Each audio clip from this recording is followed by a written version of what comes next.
Naman ang maliit dahil titikman natin para naman alam natin kung gaano kasarap ang ating kasaba kalamay ubi.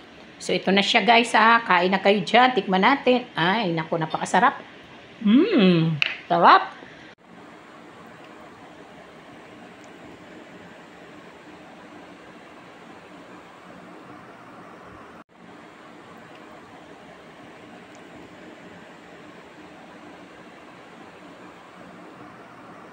Guys, ng kasaba ubi halaya. Siyempre, ang ating mga sangkap, 3 piraso lang po. Ayan, meron tayong 2 cup na gata. Ito po yung gatang puro. Yung gagawin natin. 3 cup. Tapos, may apoy na po yan, guys. Sunod naman natin yung ating ubi condensed milk. Kahit na anong brand ay pwede nating gawin. Nasa inyo yan. Ako, ang ginawa kong sangkap dito ay, ano ba yun? Jersey brand po ng condensed milk na ubi. Ayun na guys, kumukulo-kulo na, kanakaladkad na, o kayain mo lang. Ngayon, ilalagay naman natin yung ating kasaba. 3 cups ng kasaba po ito. Bali, ang sangkap po natin guys, 3 cups kasaba, 1 can ubi flavor na condensed milk, at 2 cups na gata, yung purong gata. Yung ating kasaba, hindi na natin pipigaan. Basta ganyan lang, halu-haluin nyo lang.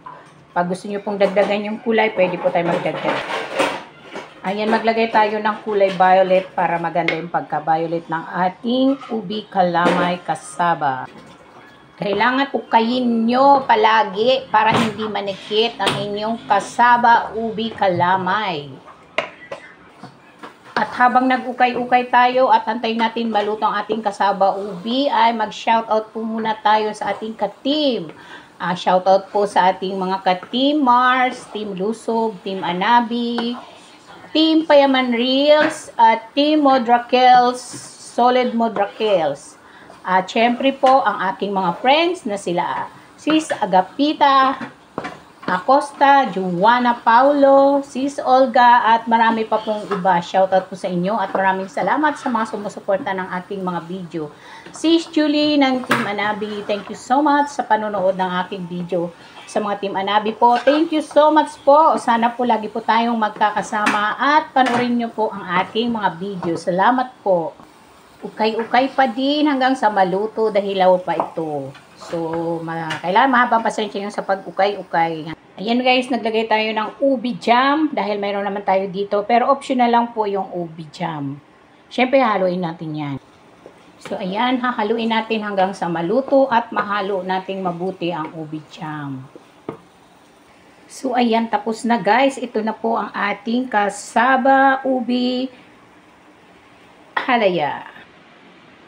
Slide lang siya, di ba? Pag non-stick yung kawali, slide lang, andyan na, tapos na. Sarap dyan.